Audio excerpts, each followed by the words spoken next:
ओम शांति। आज 23 सितंबर 2025 के साकार मधुर महावाक्य हैं।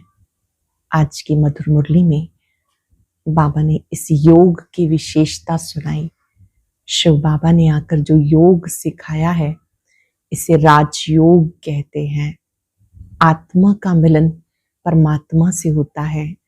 इस योग बल की करामात है कि कर्मेंद्रियां शांत हो जाती हैं, शीतल हो जाती हैं। बाबा कहते तुम्हें बहुत युक्ति से काम लेना है, जरा भी अहंकार ना हो। इस योग बल से आप भोजन को भी शुद्ध कर लेते हो, विश्व को भी पावन बनाते हो। जो कुछ बाबा कहते हैं वो अच्छी रीति धारण करना है, उल्टा सुल्टा काम नहीं करना। बाबा बापों का बाप, पतियों का पति है। ऐसे बाबा को बहुत प्यार से याद करना है, युक्ति से काम लेना है। कोई पुलिस में कार्य करते हैं, इस सेवा में है, तो बाबा कहते कि वहां पर भी प्रयास करो कि उनके साथ सही व्यवहार करो। पहले प्रेम से समझाओ, ना समझाए तो कहीं क्रोध भी करना पड़ता है, लेकिन अंदर में शुभ भावना हो। ये बाबा उनकी ड्यूटी के हिसाब से बताते हैं कि अगर वो सच नहीं बताते हैं तो वहां युक्ति से चलना है, लेकिन आपके अंदर दैवी गुण होने चाहिए। हर एक के प्रति नम्रता पूर्वक व्यवहार करना है।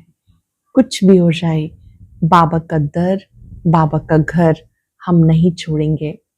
अच्छी रीति पढ़ने वाले बच्चे माया जीत बन जाते हैं। बाबा ने कहा कि मैं तुम बच्चों को आकर क्या से क्या बनाता हूं। देखो आप क्या थे, क्या बन गए, और कोई भी ये बात बता ना सके। बाबा आते हैं और याद दिलाते हैं, तुम ही देवी देवता थे, तुम्हें फिर से बनना है।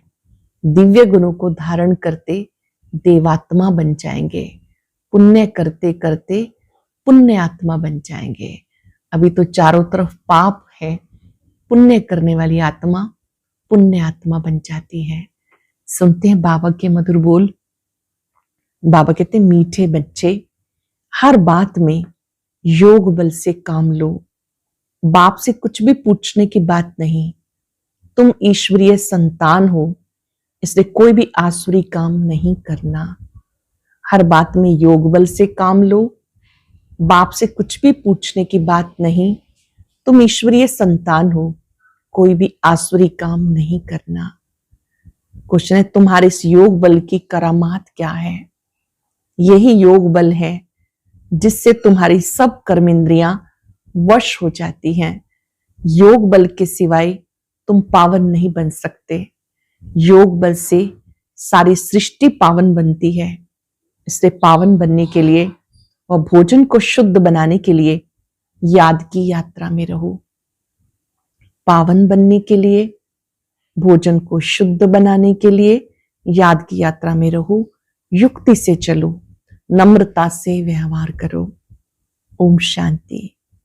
रूहानी बाप रूहानी बच्चों को समझाते हैं। दुनिया में किसी को मालूम नहीं कि रूहानी बाप आकर स्वर्ग की व नई दुनिया की स्थापना कैसे करते हैं। कोई भी नहीं जानते। तुम बाप से कोई भी प्रकार की मांगनी नहीं कर सकते हो। बाबा सब कुछ समझाते, कुछ भी पूछने की दरकार नहीं रहती। सब कुछ आप पे ही समझाते रहते हैं। बाबा कहते हैं मुझे कल्प कल्प इस भारत खंड में आकर क्या करना है सो मैं जानता हूं, तुम नहीं जानते। रोज रोज समझाते रहते। कोई भले एक अक्षर भी ना पूछे तो भी सब कुछ समझाते रहते। कभी पूछते हैं खान पान की तकलीफ होती है, अब ये तो समझ की बात है। बाबा ने कह दिया हर बात में योग बल से काम लो, याद की यात्रा से काम लो। कहां भी जाओ तो मुख्य बात बाप को याद जरूर करना है। कहीं भी जाओ मुख्य बात बाप को याद जरूर करना है, और कोई भी आसुरी काम नहीं करना। हम ईश्वरीय संतान हैं, यह सबका बाप, सबके लिए शिक्षा ये एक ही देंगे। बाप शिक्षा देते बच्चे स्वर्ग का मालिक बनना है। राजाई में भी पोजीशन तो होती है ना, हर एक के पुरुषार्थ अनुसार मर्तबा होता है। पुरुषार्थ बच्चों को करना है, प्रारब्ध भी बच्चों को पानी है। पुरुषार्थ कराने बाबा आते हैं। तुमको कुछ भी पता नहीं था बाप कब आएंगे, क्या आकर करेंगे, कहाँ ले जाएंगे। ज्ञान से पहले तो नहीं पता था कि बाबा आया हुआ है, नई दुनिया स्थापन हो रही है, कुछ पता नहीं था बाबा कब आएंगे, क्या आकर करेंगे।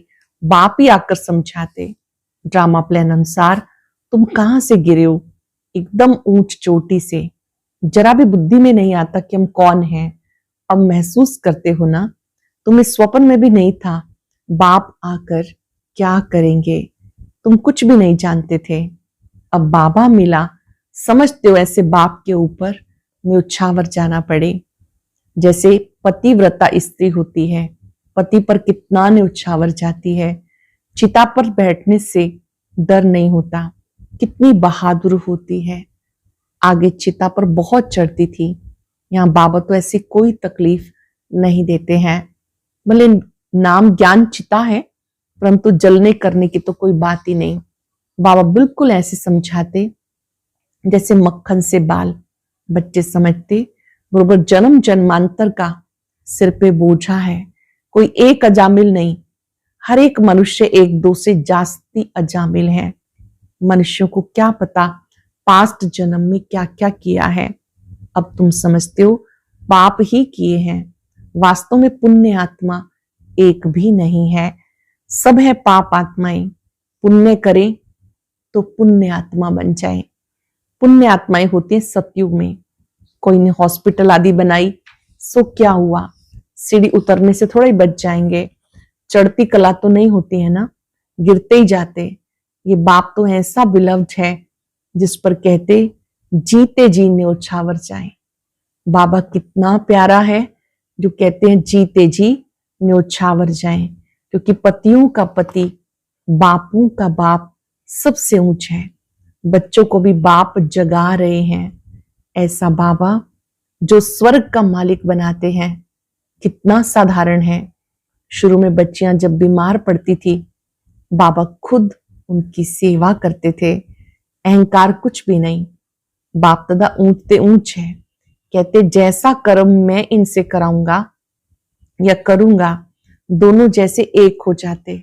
पता थोड़ा ही पड़ता बाप क्या करते हैं, दादा क्या करते हैं। कर्म अकर्म विकर्म की गति बाबा बैठ के समझाते हैं। बाबा बहुत ऊंच है। माया का भी कितना प्रभाव है। ईश्वर बाप कहते ऐसा मत करो तो भी नहीं मानते। भगवान कहते मीठे बच्चे काम नहीं करना, फिर भी उल्टा काम कर लेते हैं। उल्टे काम के लिए ही मना करेंगे ना, उल्टे काम के लिए बाबा मना करेंगे ना। लेकिन माया बड़ी जबरदस्त है, भूले चुके भी बाप को नहीं भूलना। कुछ भी करो, मारे अथवा कूटे, ऐसा कुछ बाप करते नहीं, परंतु ये एक्सट्रीम में कहा जाता। गीत भी है, तुम्हारे दर को कभी नहीं छोड़ेंगे। चाहे कुछ भी कहो, बाहर में रखा ही क्या है। बुद्धि भी कहती जाएंगे कहाँ। बाप बादशाही देते फिर थोड़ा ही कभी मिलती है। ऐसे थोड़ा ही दूसरे जन्म में कुछ मिल सकता है, नहीं। ये पारलौकिक बाप है जो बेहद सुख धाम का तुम्हें मालिक बनाते हैं। बच्चों को दैवी गुण भी धारण करने हैं, सो भी बाबा राय देते पुलिस आदि का काम भी करो, नहीं तो वो डिसमस कर देंगे। अपना काम तो करना ही है, आंख दिखानी पड़ती है। जितना हो सके प्रेम से काम लो, नहीं तो युक्ति से आंख दिखाओ, हाथ नहीं चलाना। युक्ति से काम लो, हाथ नहीं चलाना। बाबा के कितने ढेर बच्चे हैं, बाबा को भी बच्चों का ओना रहता है ना। मूल बात है पवित्र रहना। जन्म जन्मांतर तुमने पुकारा, हे पतित पावन आकर हमको पावन बनाओ, परंतु अर्थ कुछ भी नहीं समझते। बुलाते हैं जरूर पतित हैं, नहीं तो बुलाने की दरकार नहीं, पूजा की भी दरकार नहीं। बाबा समझाते तुम अबलाओं पर कितने अत्याचार होते, सहन करना ही है। युक्तियां भी बताते रहते, बहुत नम्रता से चलो, बोलो आप तो भगवान हो, फिर ये क्या मांगते हो। हथियाला बांधते समय कहते मैं तुम्हारा पति, ईश्वर, सब कुछ हूं। अब मैं पवित्र रहना चाहती हूं, तो तुम रोकते क्यों हो? भगवान को तो पतित पावन कहा जाता, आप ही पावन बनाने वाले बन जाओ। ऐसे प्यार से, नम्रता से बात करनी चाहिए। क्रोध करे तो फूलों की वर्षा करो। मारते हैं फिर अफसोस भी करते हैं, जैसे शराब पीते हैं तो बड़ा नशा चढ़ जाता, अपने को बादशाह समझते। तो ये विश्व भी ऐसी चीज है, बात मत पूछो। पछताते भी हैं, परंतु आदत पड़ जाती तो वो टूटती नहीं है। एक दो बार विकार में गए, फिर नशा चढ़ता, फिर गिरते रहते। जैसे नशे की चीजें खुशी में ले आती, विकार भी ऐसे है। या फिर बड़ी मेहनत है, सिवाय योग बल के कोई भी कर्म इंद्रियां वश नहीं होती हैं। योग बल के ही करामात है, तभी तो नाम मशहूर है।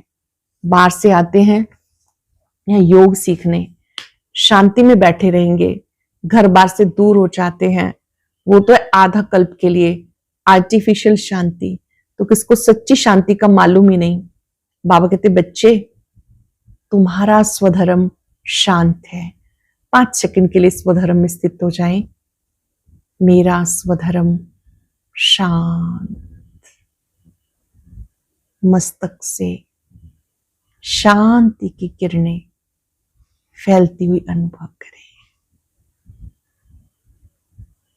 बाबा ने कहा अपने स्वधर्म में स्थित हो जाओ। तुम शरीर से कर्म करते हो, तब तक शरीर धारण ना करे तब तक आत्मा अशांत रहती है। जब तक शरीर धारण ना करे तब तक आत्मा शांत रहती है। फिर कहां ना कहां प्रवेश करती है। यहाँ तो फिर कोई कोई सूक्ष्म शरीर में धक्के खाते रहते हैं। ये छाया के शरीर होते हैं, कोई दुख देने वाले होते हैं और कोई अच्छे होते हैं। यहाँ भी कोई भले मनुष्य होते, इसको दुख नहीं देते, कोई तो बहुत दुख देते हैं। कोई जैसे साधु महात्मा होते। बाबा समझाते, मीठे मीठे बच्चे, तुम 5000 वर्ष के बाद फिर से आकर मिले हो, क्या लेने के लिए? बाबा ने बताया, तुम्हें क्या मिलना है? बाबा, आपसे क्या मिलना है ये तो प्रश्न ही नहीं।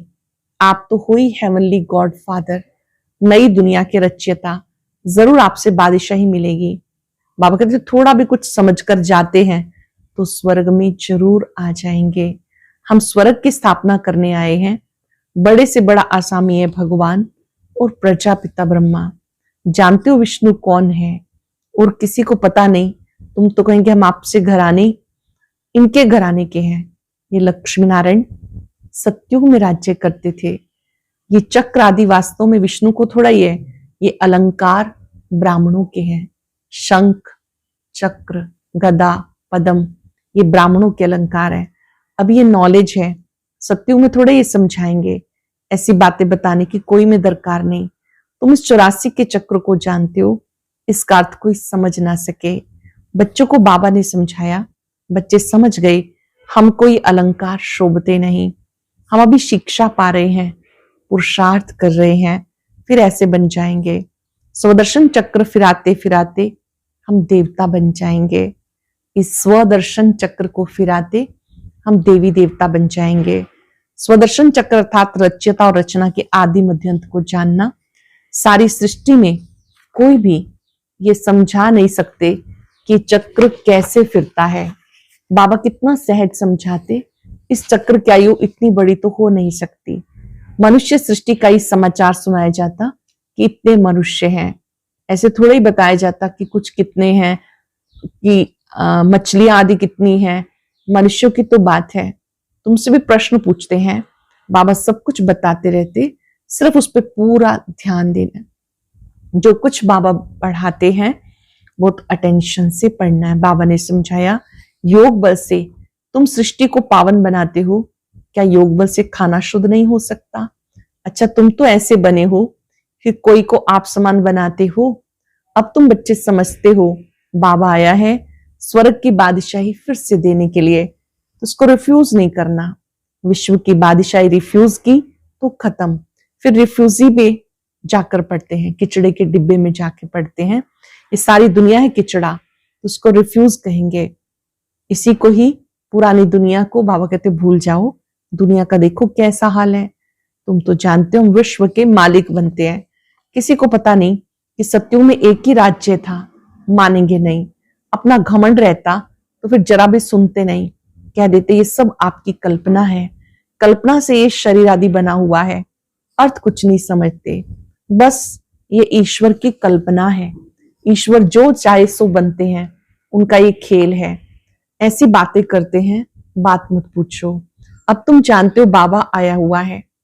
बुढ़िया भी कहती हैं बाबा हर 5,000 वर्ष के बाद हम आपसे स्वर्ग का वर्षा लेते हैं, हम आए हैं स्वर्ग की राजाई लेने। तुम जानते हो सब एक्टर्स का पार्ट अपना अपना है, एक का पार्ट ना मिले दूसरे से, तो फिर इसी नाम रूप से आकर इसी समय बाप से वर्षा लेने का पुरुषार्थ करेंगे। कितनी अथाह कमाई है। भले बाबा कहते थोड़ा भी सुना है तो स्वर्ग में आ जाएंगे, परंतु हर एक मनुष्य पुरुषार्थ ऊंच बनने का करता है, तो पुरुषार्थ फर्स्ट। हर एक मनुष्य पुरुषार्थ ऊंच बनने का करता है, पुरुषार्थ फर्स्ट। अच्छा, मीठे मीठे सिक्के लदे बच्चों प्रति माता पिता बाप दादा का याद प्यार, गुड मॉर्निंग। रूहानी बाप की रूहानी बच्चों को नमस्ते, रूहानी बच्चों की रूहानी बाप दादा को याद प्यार, नमस्ते, गुड मॉर्निंग। शुक्रिया बाबा, शुक्रिया। धारणा के लिए सार, जैसे बाबा बच्चों की सेवा करते हैं, कोई अहंकार नहीं, ऐसे फॉलो करना है। बाप की श्रीमत पर चलकर विश्व की बादशाही लेनी है, रिफ्यूज नहीं करनी है। बापों का बाप, पतियों का पति सबसे ऊंच है, बिलव्ड है, उस पर जीते जी न्यौछावर हो जाना है। ज्ञान चिता पे बैठना है, कभी भूले चुके भी बाबा को भूल उल्टा काम नहीं करना, भूल चूक से भी कोई भी उल्टा काम नहीं करना। बहुत सुंदर वरदान। खुशियों के अकुट खजाने से भरपूर सदा बेफिक्र बादशाह भव। खुशियों के अकुट खजाने से भरपूर सदा बेफिक्र बादशाह भव। खुशियों के सागर द्वारा रोज खुशी का अकुट खजाना मिलता है, इसलिए किसी भी परिस्थिति में खुशी गायब नहीं हो सकती, किसी भी बात का फिक्र नहीं हो सकता। ऐसे नहीं प्रॉपर्टी का क्या होगा, परिवार का क्या होगा, परिवर्तन ही होगा ना।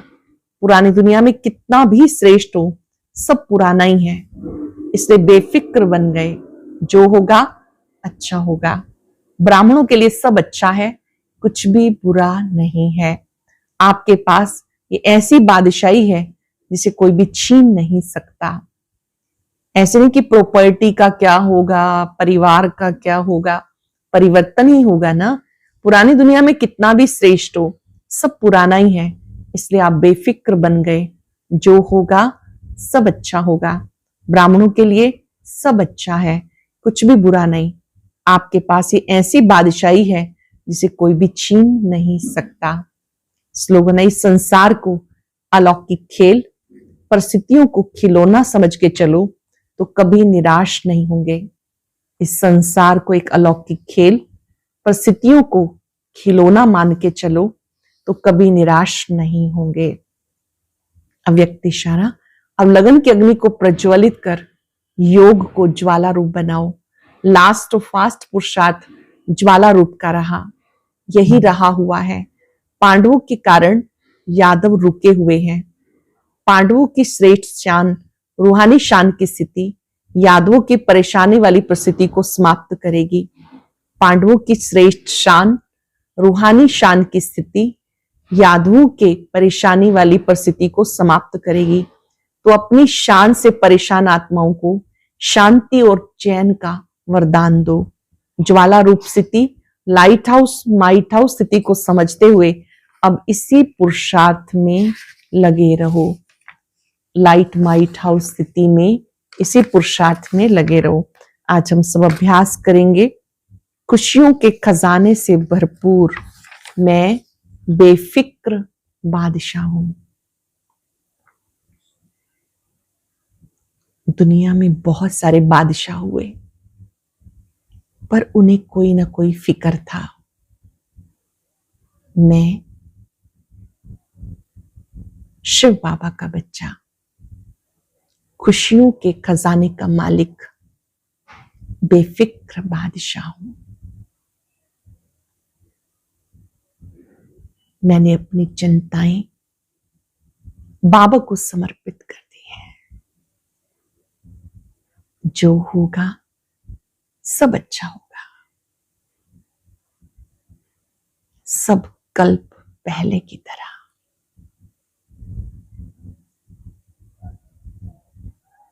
जहां बाबा की शक्तियां हैं, जहां बाबा का प्यार है, अविनाशी खजाने हैं, वहां कैसी चिंता, कैसा भय। मैं बेफिक्र बादशाह हूं। बाबा से शक्ति लेते जाएं, सबको देते जाएं। और अभी सुनते हैं आज का अव्यक्त ज्ञान मोती।